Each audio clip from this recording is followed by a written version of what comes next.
Bom dia, bem-vindo ao minicurso sobre quantificação de incertezas. Quantificação de incertezas é um termo bastante amplo que cobre um certo número de técnicas variadas e conhecidas ou menos conhecidas. As técnicas fundamentais da quantificação de incerteza são, por exemplo, as técnicas de representação de variáveis aleatórias. E para representar variáveis aleatórias, podemos utilizar métodos espectrais, polinômios de Gauss ou métodos hilbertianos. Também se fala, dentro da quantificação de certezas, de problemas inversos, onde os erros são modelados por variáveis aleatórias, e, por exemplo, de problemas de identificação. Há dentro da quantificação de certezas também um tópico que trata da representação de soluções de problemas numéricos e da utilização de processos estocásticos no cálculo numérico, por exemplo, em otimização ou em resolução de equações diferenciais. Também se estuda, dentro da quantificação de certezas, processos estocásticos e séries temporais, por exemplo, a representação de Károlyn-Love, processos de Markov, processos AR, processos MA, processos Armah, processos e difusões estocásticas baseados nas integrais de tipo Ito. Também se abordam, dentro da quantificação de certeza, métodos bayesianos, que nos trazem para o lado da entropia, da informação, das correções bayesianas, da estimação bayesiana. Também se fala de otimização robusta e confiabilidade, que é um tópico bastante importante dentro da quantificação de incertezas. Evidentemente, em um minicurso não podemos abordar todos estes tópicos. Aqui vamos nos limitar a alguns. Para começar, a representação de variáveis aleatórias, porque este tópico é o tópico mais fundamental. É a partir dele que se podem construir os outros. Neste minicurso, estaremos essencialmente interessados nos métodos hilbertianos, que são os métodos mais gerais. Em seguida, faremos uma aplicação dos métodos apresentados a problemas de tipo inverso. Vamos apresentar um problema de identificação em telecomunicações. Por fim, vamos estudar representações de soluções em problemas numéricos, o que mostrará também como podemos resolver difusões estocásticas. Os outros tópicos não serão abordados neste minicurso. Assim, este minicurso vai conter 4 apresentações. Na primeira apresentação, vamos ver do que se trata, o que é a quantificação de incertezas, de que estamos falando e quais são os objetivos. Como a quantificação de incertezas faz um uso intenso de probabilidades, damos em opção uma pequenina apresentação sobre uma recordação de probabilidades. Quem sentir necessidade pode consultá-la. Quem não sentir necessidade não precisa consultá-la. A segunda apresentação contém o núcleo fundamental das técnicas de quantificação de incertezas, que é a representação de variáveis aleatórias. Aqui vamos estudar essencialmente técnicas hilbertianas. As técnicas apresentadas permitem o desenvolvimento dos tópicos mencionados no transparente precedente. Nós vamos, então, apresentar uma aplicação a um problema de identificação em telecomunicações. Uma das coisas que aparecerá muito é o cálculo de densidades de probabilidades de variáveis que têm uma distribuição desconhecida a partir de um pequeno número de dados.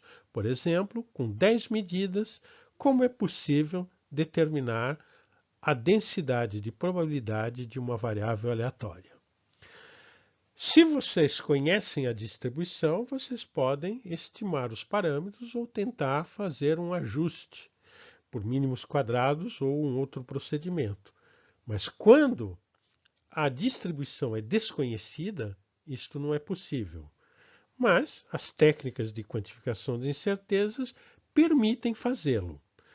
Não é necessário ver esta apresentação para compreender globalmente os outros tópicos. Mas, se alguém estiver interessado em detalhes, pode consultar esta apresentação. A quarta parte é uma outra aplicação. As incertezas não são somente alguma coisa que atrapalha. Há muitas situações onde elas nos ajudam. Por exemplo, muitos métodos heurísticos e estocásticos são baseados nas incertezas. Além disto, elas fornecem métodos de representação de soluções de alguns problemas de equações diferenciais ou de otimização, por exemplo. Nós vamos apresentar algum desses métodos para ver como eles funcionam. Enfim, nós podemos aplicar as técnicas de representação de variáveis aleatórias para representar os efeitos de incertezas em otimização. Este tópico pode ser visto de duas maneiras, seja como uma simples aplicação da representação de variáveis aleatórias, ou como algo extremamente complicado quando tratamos de otimização multiobjetivo. Porque no caso da multiobjetivo, as variáveis aleatórias consideradas são curvas, superfícies, frentes de Pareto, que em geral são variedades n-dimensionais. Neste caso, a variável aleatória é um objeto de dimensão infinita. Trata-se de uma curva, uma superfície ou uma função. Trabalhar com probabilidades em dimensão infinita é algo que é complexo. Não é necessário ver este tópico, a não ser que você esteja interessado em incertezas, propagação de incertezas em frentes de Pareto ou em problemas de otimização. Nesta primeira parte, vamos tratar de ver do que se trata, de que estamos falando quando falamos de quantificação de incertezas. De maneira resumida, a quantificação de incertezas é um conjunto de técnicas para a integração de incertezas em projetos. Por exemplo, uma vez que se vende um telefone celular ao cliente, este deseja que o aparelho seja operacional em todos os lugares e ambientes onde o leve. Do ponto de vista dos engenheiros que fazem o projeto do telefone, eles devem tratar uma incerteza sobre o ambiente de utilização. Qual será a umidade do ar? Qual será a temperatura? Devem tratar incerteza sobre o modo de utilização. Quanto tempo será utilizado por dia? Qual será o comportamento térmico dos componentes? Haverá choques? Como se comportará o telefone num ambiente desconhecido e podendo sofrer forças externas, ações externas que não são conhecidas no momento do projeto. O modelo básico estudado em quantificação de certezas é um sistema com uma ou várias entradas e uma ou várias saídas. Pode haver incertezas, variabilidades ou erros na entrada e nos parâmetros internos do sistema. Como consequência, haverá incertezas na saída também.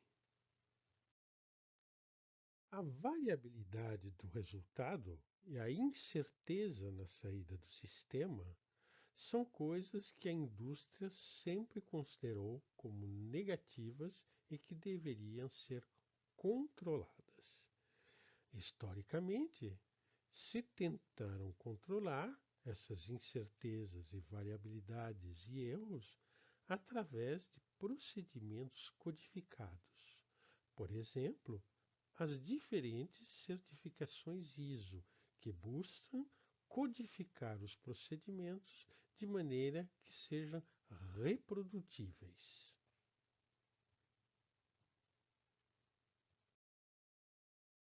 Assim, numa primeira etapa histórica, sempre se buscou garantir a reprodutibilidade dos resultados. E o método escolhido foi o controle dos procedimentos. A ideia fundamental era então sistematizar a correção de erros e impedir os desvios dos processos padronizados. O objetivo geral era a melhoria contínua dos processos. Hoje em dia, os procedimentos de qualidade são reconhecidos como extremamente úteis e altamente difundidos na indústria. Mas há certas situações onde é impossível garantir a reprodutibilidade. Por exemplo, se você trabalha com a madeira é essencialmente variável. Basta observar um tronco de árvore e vamos ver que o interior do tronco já apresenta uma variabilidade. Se observamos vários troncos, vamos ver que eles são bastante diferentes entre si também. Quando a indústria madeireira vai transformar o tronco em pranchas de madeira, estas pranchas vão ser altamente não homogêneas e vão sofrer de uma grande variabilidade. Em geral, a não homogeneidade é visível a olho nu. Mas esse não é o único problema. Além do mais, existe uma relação extremamente forte entre o ambiente de utilização e o comportamento do material madeira. Por exemplo, aqui nós temos a quantidade de umidade absorvida pela madeira em função da umidade do ar e da temperatura. Neste gráfico, vemos a dependência entre o módulo de elasticidade da madeira e sua densidade. Como se vê, há uma dispersão e uma dependência. Como consequência, o módulo de elasticidade depende da umidade do ar. Nós temos nesse gráfico, para diferentes tipos de madeira, qual é a evolução do módulo de elasticidade em função da umidade relativa do ar. E ele depende também da temperatura. De novo, aqui vemos qual é o valor do módulo de elasticidade em função da temperatura do ar. Além do mais, o módulo de elasticidade também depende da idade. O envelhecimento afeta as propriedades do material e modifica suas propriedades e seu comportamento. Vimos até agora que o ambiente desempenha um papel extremamente importante nas propriedades do material. Mas isso não é tudo. Para certos materiais, como certos materiais compósitos, o comportamento depende das forças externas que são aplicadas.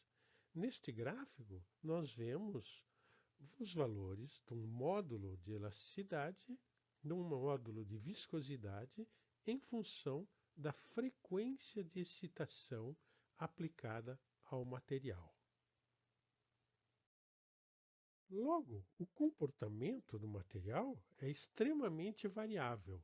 Ele depende não somente do ambiente onde se encontra o material, mas também das ações externas. Que dizer quando nós devemos levar em conta os efeitos do vento, que por natureza é variável. Neste gráfico, nós temos aqui a variação do vento em um ponto do planeta. Aqui vemos a variabilidade da velocidade do vento e da direção. Quando se trabalha com estruturas ou objetos destinados a encontrar a água, além do mais, há efeitos ligados às ondas. Assim, o ambiente no qual o material se encontra é sujeito a um grande número de incertezas. Fora isso, o projetista pode cometer erros de modelo. Por exemplo, quando se considera uma estrutura deste tipo, uma prancha de madeira, podemos fazer um modelo de viga, um modelo de placa ou um modelo de sólido tridimensional. Podemos introduzir um comportamento de tipo linear ou não linear. A situação pode ser extremamente complexa. Como vemos neste resumo, as dimensões de uma prancha de material compósito e a frequência da excitação fazem com que o módulo de elasticidade e o coeficiente de Poisson variem de maneira significativa. Para os materiais compósitos, ainda há uma variabilidade em função do número de camadas utilizado para a sua fabricação. Neste gráfico, se vê, segundo a estrutura que se coloca na face do material compósito, o resultado de dependência entre o módulo de elasticidade e a frequência de excitação. Em resumo, os objetos que manipulamos têm um comportamento que depende muito das ações externas e do ambiente nos quais eles se encontram, sem contar que ele varia com o tempo e que o envelhecimento modifica o comportamento do material. Pode parecer algo muito complexo e extremamente difícil de manipular para um engenheiro ou para um projetista em geral. Entretanto, fazem muitos anos que este problema foi encontrado na engenharia civil. Por exemplo, quando se deseja construir uma ponte. Para a engenharia civil, a não homogeneidade é algo de natural. Todos os materiais manipulados pelo engenheiro civil são de natureza não homogênea. O exemplo básico de material não homogêneo é o concreto. Assim, a engenharia civil teve que tratar a não homogeneidade há muito tempo. Mas não se trata somente da não homogeneidade. O posicionamento geométrico de uma estrutura de engenharia civil é sujeito a erros. Sempre há tolerâncias e nunca as peças estão no lugar exato em que deveria estar.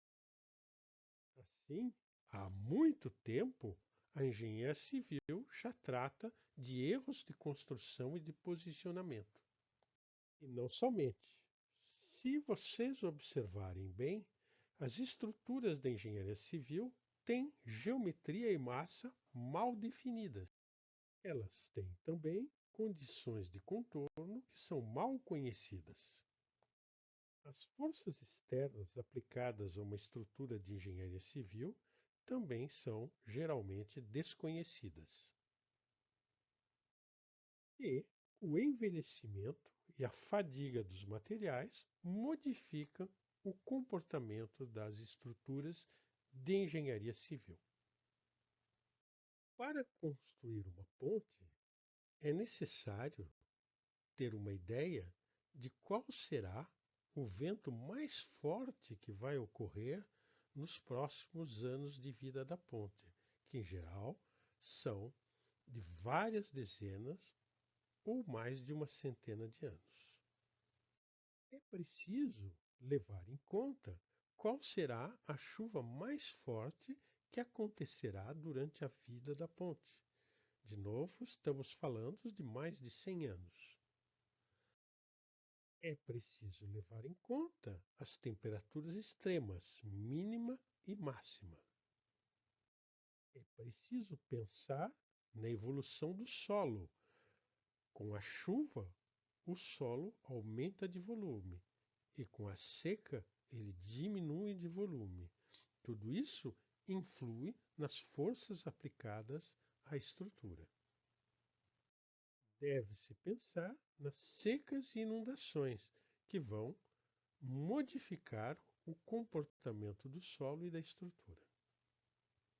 Enfim, é preciso pensar na evolução do uso. Qual vai ser o tráfego? Como vai evoluir o peso dos veículos? Quais serão as velocidades autorizadas e possíveis? Tudo isso são elementos desconhecidos. Como observávamos, a engenharia civil teve que resolver estes problemas. A primeira solução que foi encontrada foi a noção de coeficiente de segurança. Efetua-se um cálculo determinista para o projeto, somente que nesse cálculo todos os esforços são multiplicados por um coeficiente de segurança e o resultado será também multiplicado por um coeficiente de segurança. O problema é que este procedimento geralmente conduz a um aumento de custos, aumento da massa e utilização de forte redundância. Sobretudo, existem casos onde esta técnica não pode ser aplicada. Por exemplo, para um telefone, um tablet, um satélite ou um avião, não é possível aumentar a massa. A preocupação do projetista é, sobretudo, de diminuí-la. Apareceu, então, uma segunda técnica, a utilização de estatísticas. Dado que existe um histórico dos ventos, das chuvas, das temperaturas, dos esforços, das falhas, a ideia foi utilizar esse histórico para extrair estatísticas que poderiam ser utilizadas no projeto. Em geral, uma média, uma variância, mas também é possível utilizar técnicas mais sofisticadas.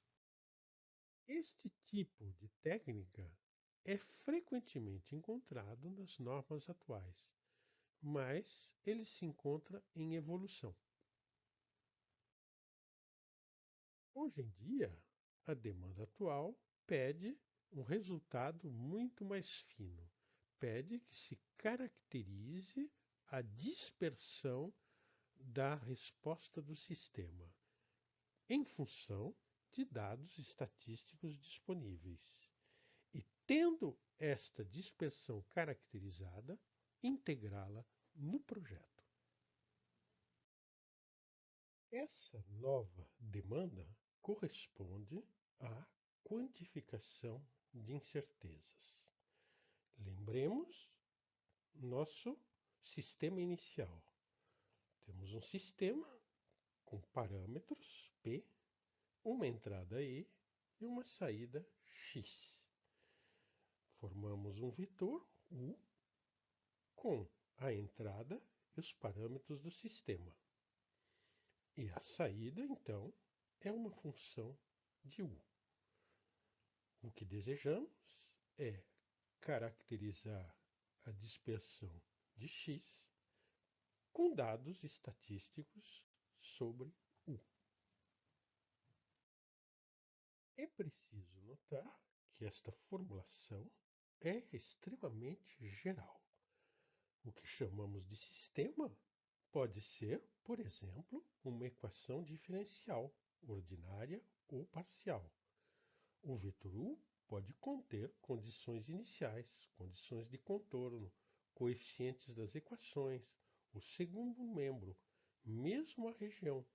Por exemplo, se considerarmos uma equação do tipo Laplaciano U igual a um dado, com U conhecido sobre a fronteira, nosso parâmetro U pode ser formado do segundo membro do dado sobre a fronteira e da região.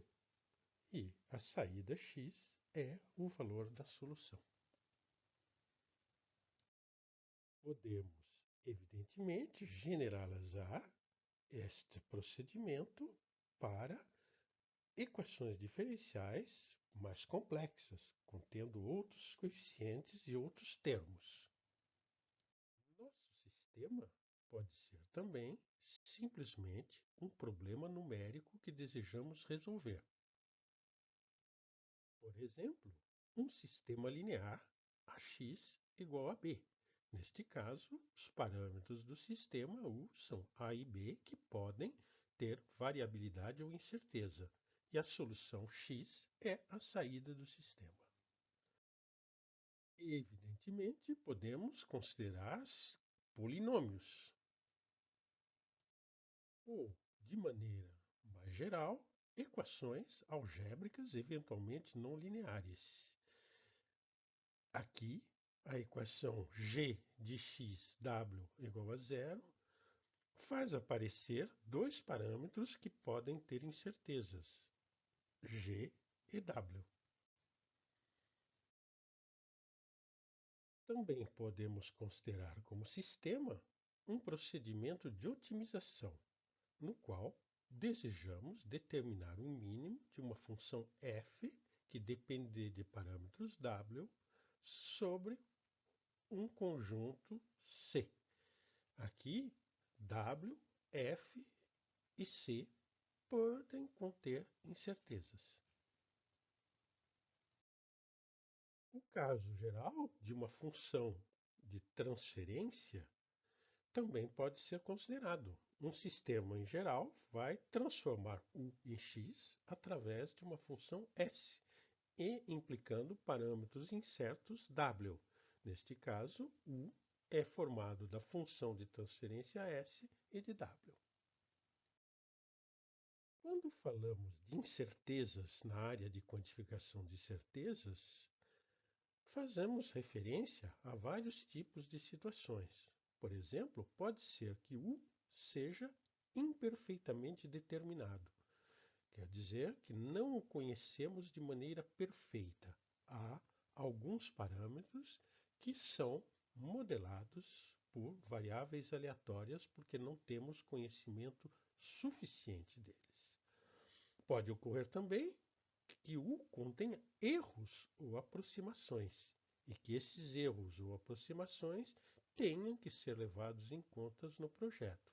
Enfim, pode simplesmente ocorrer que U tenha variabilidade, como é o caso do vento, por exemplo. A informação sobre o sistema também pode ser imperfeita, incorreta ou incompleta. Por exemplo, podemos cometer erros de modelo.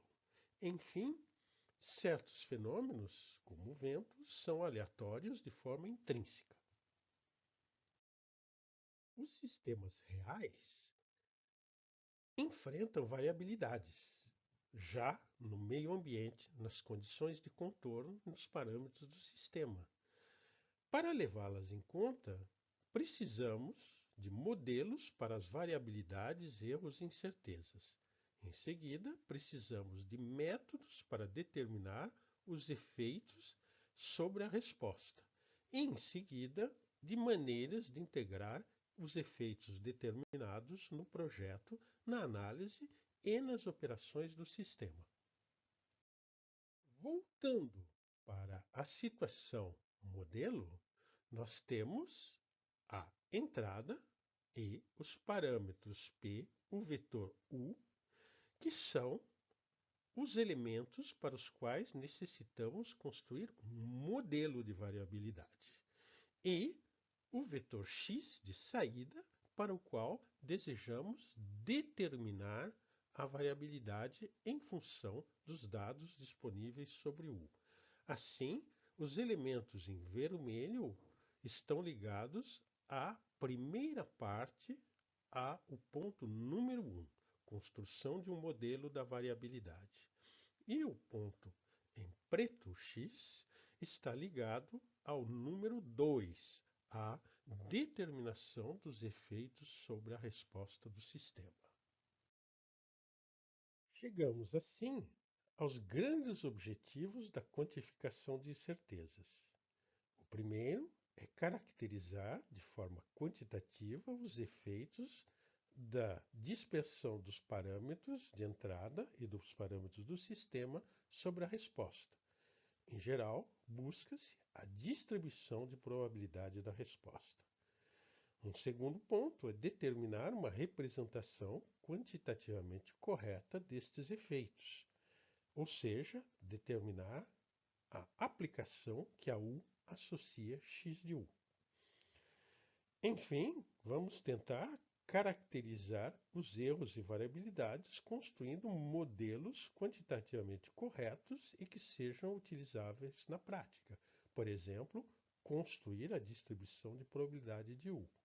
O objetivo geral disto tudo é integrar os resultados nos processos de projeto.